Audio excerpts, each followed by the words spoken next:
ప్రభువును ప్రియ రక్షకుడైన దేవుని పేరట మీ అందరికీ శుభాభివందనములు తెలియజేసుకుంటున్నాను.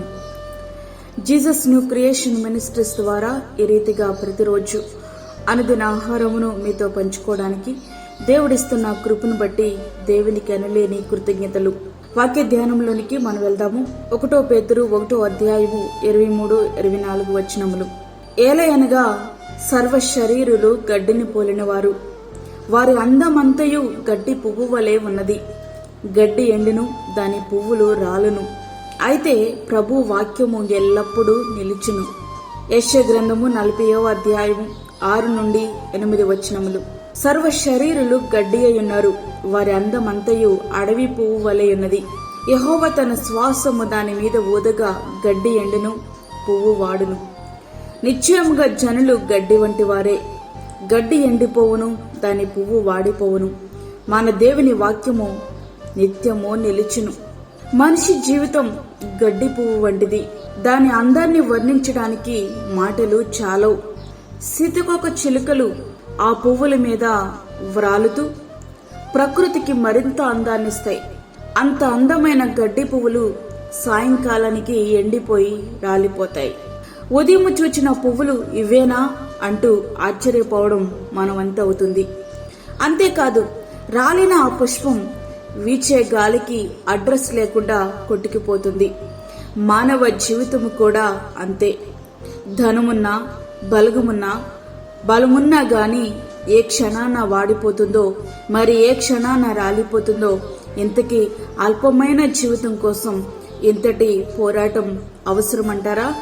పొద్దున వారు పచ్చ గడ్డి వలె చిగురించుదురు, ప్రొద్దున అది మొలిచి చిగురించును, సాయంకాలమున అది కోయబడి వాడబారును. 90వ కీర్తన 5-6 వచనములు. నరుని ఆయువు గడ్డి వలె ఉన్నది, అడవి పువ్వు పూయినట్లు వాడు పూయును. దాని మీద గాలి విచ్చగా అది లేకపోవును, ఆ మీదట దాని చోటు దానిని ఎరుగదు. కీర్తనలు 103:15-16 వచనములు.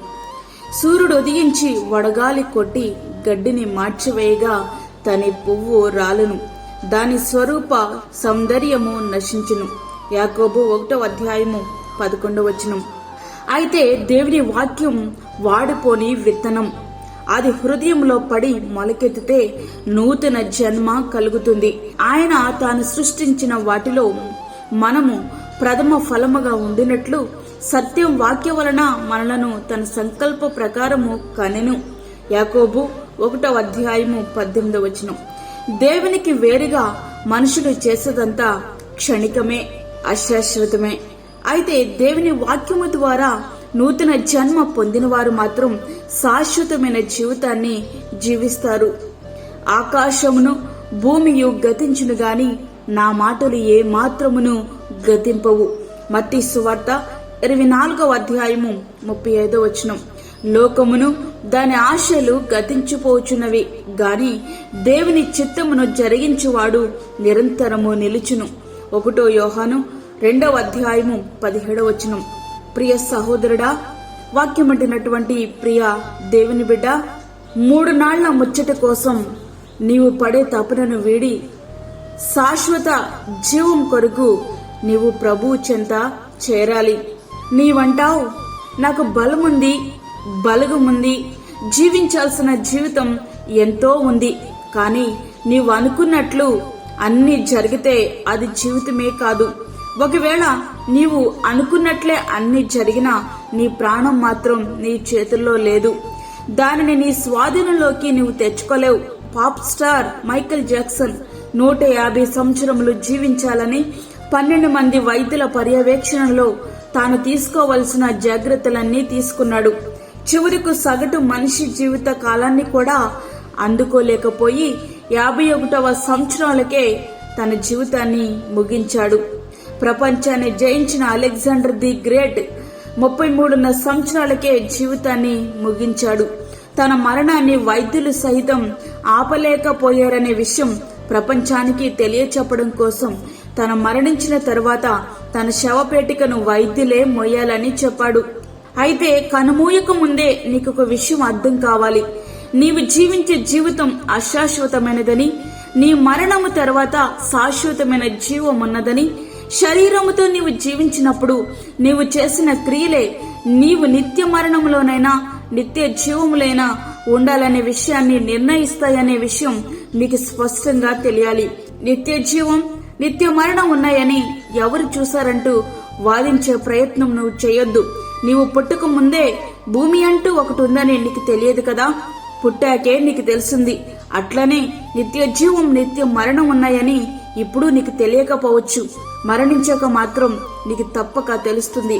అప్పుడు తెలుసుకోవచ్చులే అనుకోవడానికి అంటూ నీకు ఏమీ మిగిలి ఉండదు.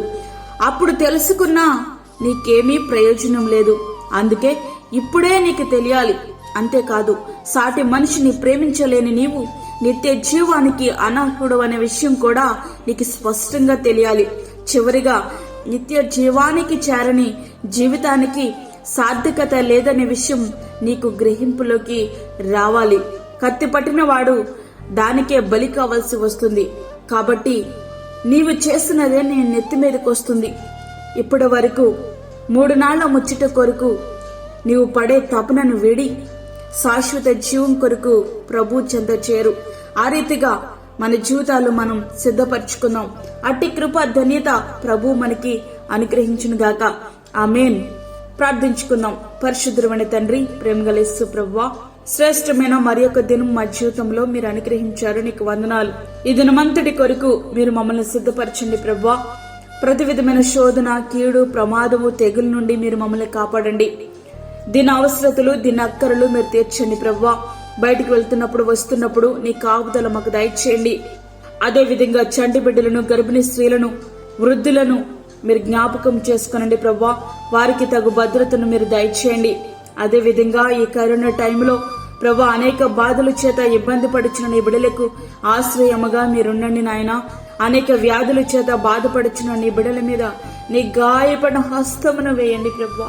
వారిని మీరు ముట్టండి, స్వస్థపరచండి నాయన. అలాగే దూరదేశంలో ఉండి ఈ యొక్క ప్రార్థనలో ఏకీభవిస్తున్న నీ బిడ్డల్ని జ్ఞాపకం చేసుకునండి.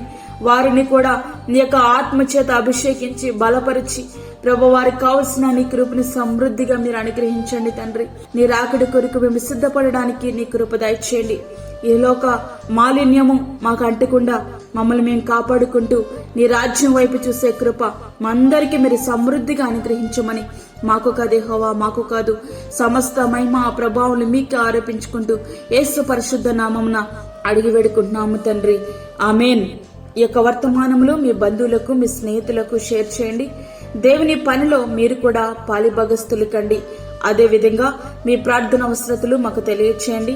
మా ఫోన్ నంబర్ 9177377559 9177375559.